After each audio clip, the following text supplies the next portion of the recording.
So ayun po, nandito po tayo ngayon sa Sitio Banban, Barangay Nicolas, Magsaysay, Occidental, Mindoro. Ito po yung tinatawag nilang Little Baguio na sobrang ganda, at kung mapapansin nyo po, medyo madilim sa ngayon dahil puno po ng fog. Kapag pupunta kayo sa lugar na ito, malamig at puno ng fog, kaya feel na feel ninyo na para po kayong nasa Baguio City. Ayan po, mayroon pong bahay na maganda, at kung mapapansin nyo, yung mga puno dito ay mga pine tree na galing pa po sa Baguio City. Ayan, kasama natin si Ayon at si Mark Lloyd mula sa aming barangay. Ay naglakbay kami para mapuntahan po itong lugar po na ito at iikot namin kayo. At mamaya-maya din ay pupuntahan din natin ang sinasabi nilang ahas na naging bato sa kuweba. Ayan. So tara, samahan nyo kami at tayo ay mag-iikot. Ayan.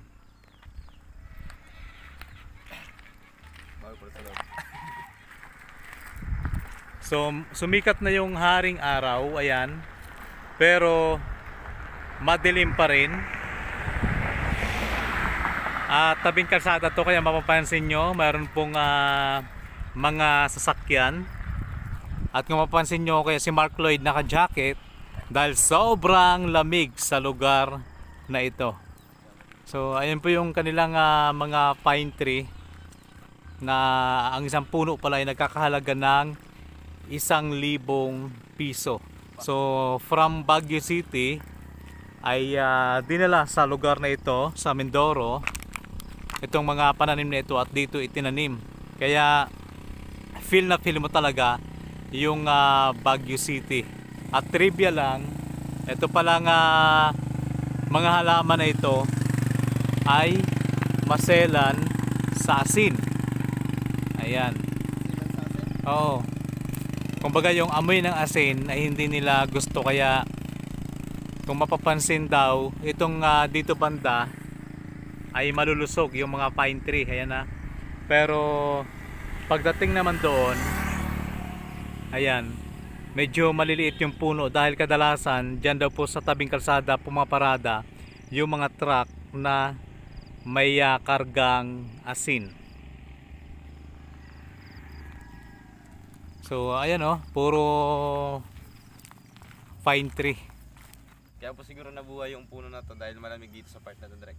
Oo. Kasi may aircon kaya Kakaiba. kaya malamig sa part na to dahil may aircon. Hindi, sa totoo lang, tama naman sinabi ni Mark Lloyd, naisip niya pa yon, na kaya nabuhay dito yung pine tree dahil malamig naman talaga. Kapag nandito kayo, sobrang lamig ng panahon kahit mainit yung sikat ng araw at laging makulimlim dahil para kang nasa Baguio City. So iikot pa namin kayo. Ayan, puro bundok na po yan. Matataas po na bundok. Luntian talaga yung mga halaman, yung mga damo, yung mga puno, buhay na buhay dahil napakaganda po ng lugar po na ito. Ito po ay pribado, hindi bukas sa publiko, pero pwede po kayong magpa-picture. Ayan.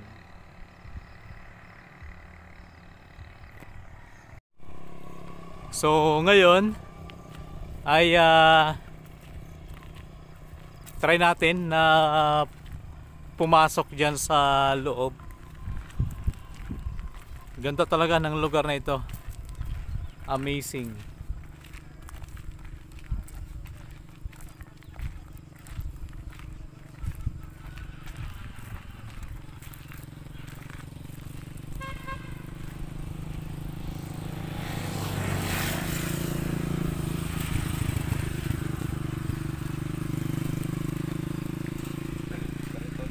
Sa kanya ka, direct.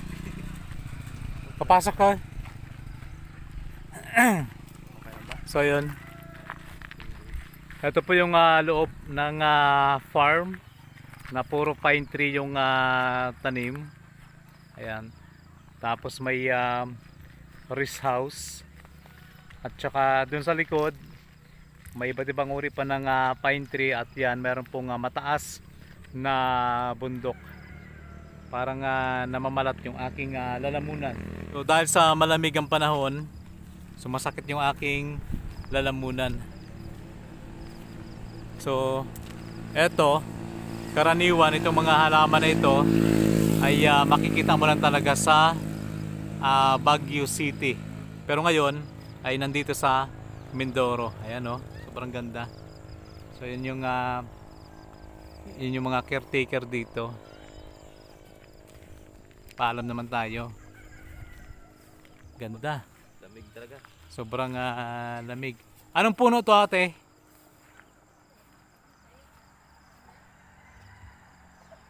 Durian? Kamanse.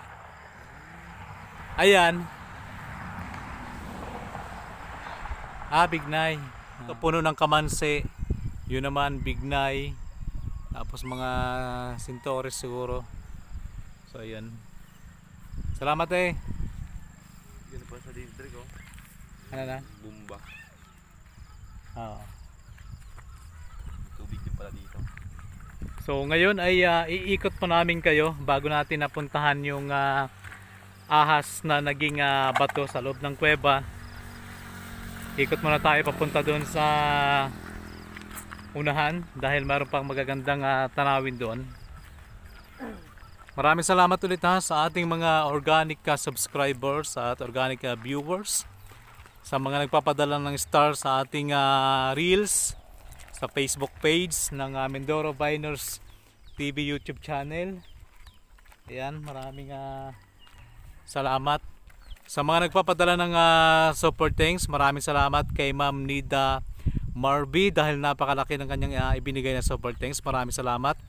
At sa mga nagpapadala sa aming GCash, maraming salamat po.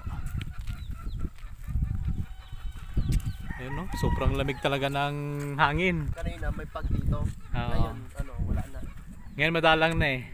Bigat ng Pero makulimlim pa rin yung panahon.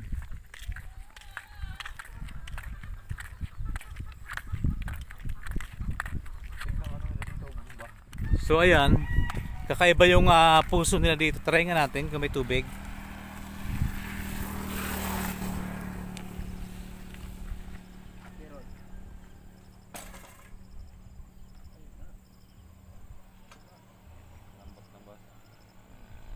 Paga lang lumabas yung tubig, pero may tubig yan.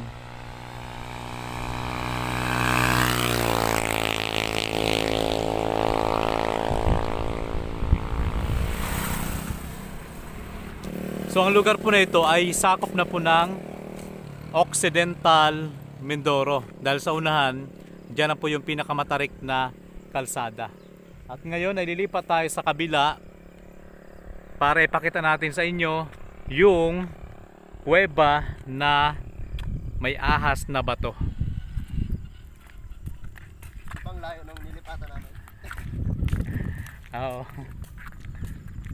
So hindi lang tayo pwedeng pumasok doon sa loob ng kuweba kasi nga pribado po ito. Hindi po tayo nakapagpaalam.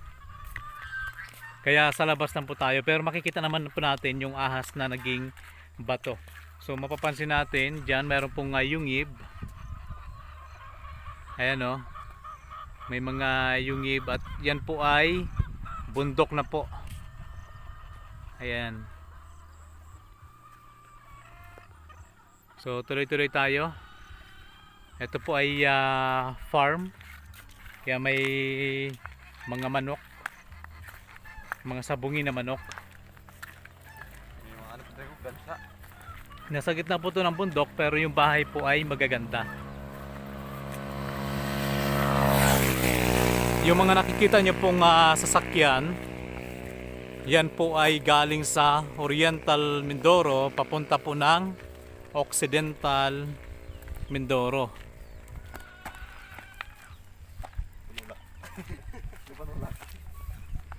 Yung gamot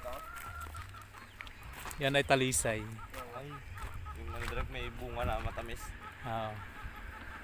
Gamot din yan.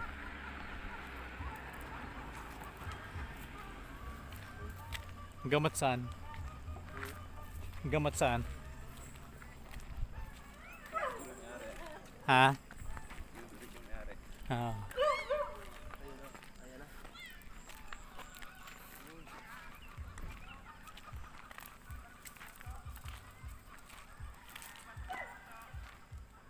Ayan na. Ano? Oo nga no. Hindi siya haste. Oo. So yun na po yung parang ahas na bato. Pero sabi kanina ng lalaki ay parang hugis ari daw po ng lalaki.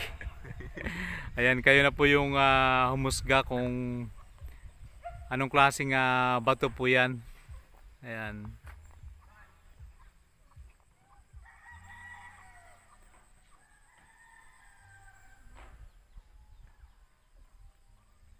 Oo nga no.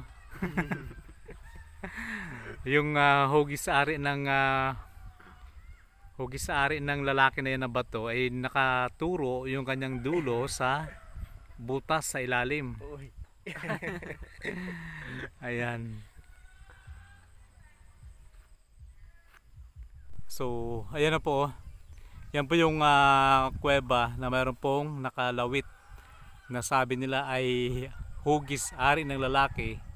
Tapos nakaturo po yung pinakadulo sa butas. May yungib po dyan, pero hindi naman po gaanong malalim. So ayan po, hindi na kayo pwedeng pumasok dyan dahil yan po ay pribado. Pero sobrang nakakamanga yung lugar po na yan dahil kanina ay hugis ahas, pero pag malapitan po, patnubay po ng magulang ang kinakailangan, hugis ari po talaga ng lalaki. Kung mapapansin nyo, mayroon siyang dalawang parang bola doon sa magkabilaan din na shape, at yung dulo ng bato na yan ay nakatutok din doon sa butas. Pero ayon po sa mga expert naman pagdating sa mga treasure, yan daw po ay palatandaan, pero I think wala na pong laman yan dahil sa tinagal-tagal na po na panahon. Ba't ka tumatawa, Mark? Direct. Ba't ka tumatawa? Copy. Ikaw yan, ba't ka tumatawa? Na-amaze. Na-amaze.